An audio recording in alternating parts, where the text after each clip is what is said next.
Another one is from Ralph says, one of my clients had 6 of his GMB sites removed by Google. They were home addresses of people that worked at his company.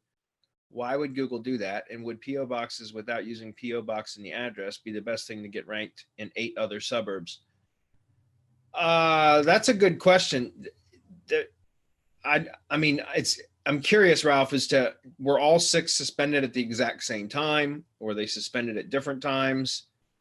There's a ton of questions I have for you regarding that, because, for example, if I'm assuming it's a service area business, right? Because you wouldn't have other GMB, other GMB profiles for storefront businesses, right? Because that wouldn't make sense. Then that would be like 6 separate locations, and that's not the way that it wouldn't work. So I'm assuming it's a service area business, and that you hid or chose not to publish the actual physical location of the business because it's a service area business. And if that's the case, then I can't imagine how it would have been suspended unless it was something that, you were editing the GMB after it had been verified. I don't know that that's still an issue, but I know many months ago, there was kind of a threshold.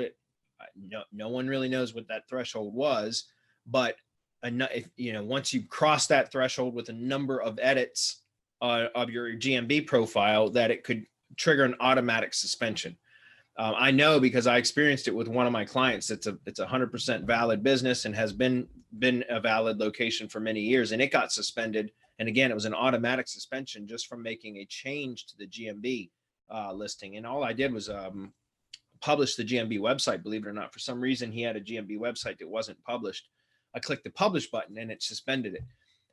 So my point is, there's a number of things that may have triggered that. My question is, like I said, were all 6 suspended at the exact same time? Because if so, then there had to have been some identifiable footprint that connected those sites together, other than through the brand, but that also triggered them as being identified as spam. And also, again, I don't know if that was an algorithmic or it was a manual suspension. They don't give you that much information, so it's kind of hard to determine. Marco, do you have any comments on that? I would just have to guess. I had one suspended, and in fact, it's the Land Solutions Network companion GMB. Really? And nothing. Yeah, I mean, so the entity was tight. The entity was really good. And we did nothing to it. That's the whole thing. We had not gone in there in about a month, and then all of a sudden, well, I can't remember how long exactly, but all of a sudden it gets hit and gets suspended.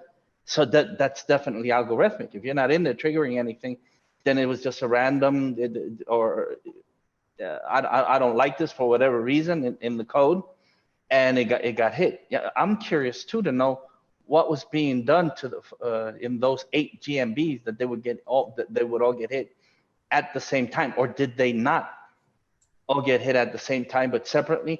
And since this is all in people's homes, what I would suggest is that each one of these people, you get them to call Google and get them to try to get that suspension lifted. Go through the process of getting it lifted, because a home business is a legitimate way to get a GMB.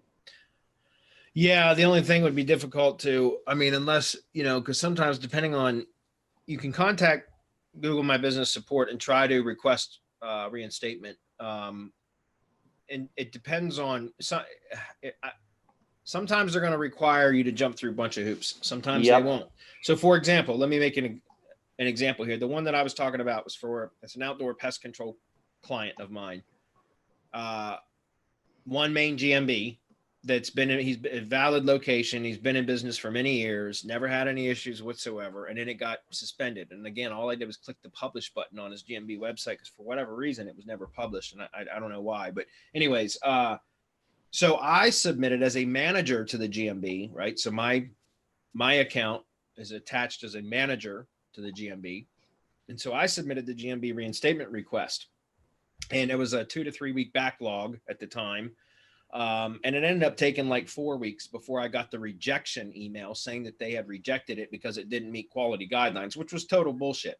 So, and that was it. That was the vague rejection response that I got. So I emailed to that, replied to that rejection email with like, can you give me some explanation as to why it doesn't meet quality guidelines. This has been a valid business. It's been serving local customers for, the past 7 years or however long they've been in business or whatever it was that I said.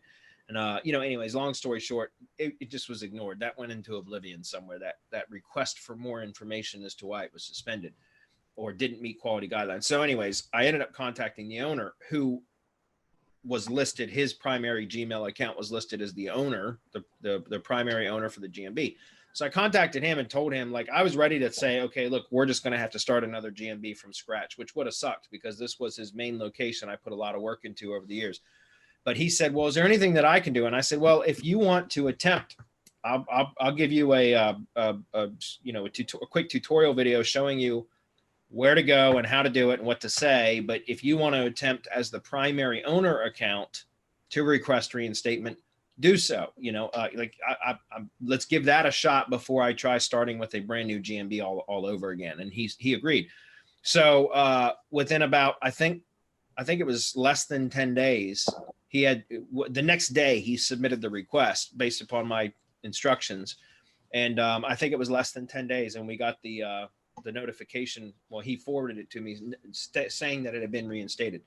So the reason I tell you all of that is because if you have different GMBs, it depends on how you had them all together. Do you have one owner? Like, are they all under one GMB account? Are they all under separate GMB accounts?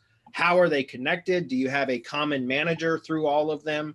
If so, then that means they have, if they have individual separate primary owners, then the primary owner, I guess, could go in and potentially try to request a reinstatement. That would be difficult to do if each location, like if it's all part of one brand. You just got to be real careful. And there's a couple things that you could try to get them reinstated as well before starting all over, is my point. Because if their home addresses, as Marco said, you could potentially verify it even if they required you to do take photos of the office space and things like that, because you're allowed to have a home office, right? You're allowed to run a business from a home, even if it's a service area business and you're hiding your physical address. You just have to prove that there's like business being operated at that location. But again, it would be a lot of the times they want to see corporate logos and they want to see, mail being sent. That I've had to do that in the past with another client, Mario's Cab Service, where we had to have a utility bill that had the company name on it with the new address on it because we were changing locations in order to re-verify a listing. So, there's just a number of things that they could require you to do. I would try to go that route before starting new ones if possible. But, as a last resort, if they were suspended, you could always try it again. PO boxes are a good alternative. Somebody's house is hands down the best way to go first. If you have access to somebody that will receive a postcard for you at their residence, that is hands down the best way to go, in my opinion. But if you can't do that, then in my opinion, the next best is the PO box method. Remember, you do not put PO box in the address field when you're trying to register. It will automatically reject it. You have to use the street address option, which means you go down to the post office, you rent the PO box, and you tell them you want to use the street address option, and then you have to fill out a separate form. It doesn't cost anything additionally, but then you get to use the street address of the post office itself, and then you get a box number. So you don't put box, you just put the number sign and then whatever the box number is. So like 123 Main Street, number 212, right? Any town, whatever. That would be the address that you use, and that still works. It doesn't work 100% of the time, but I would say probably 80% or greater it does. So those are good questions. All right.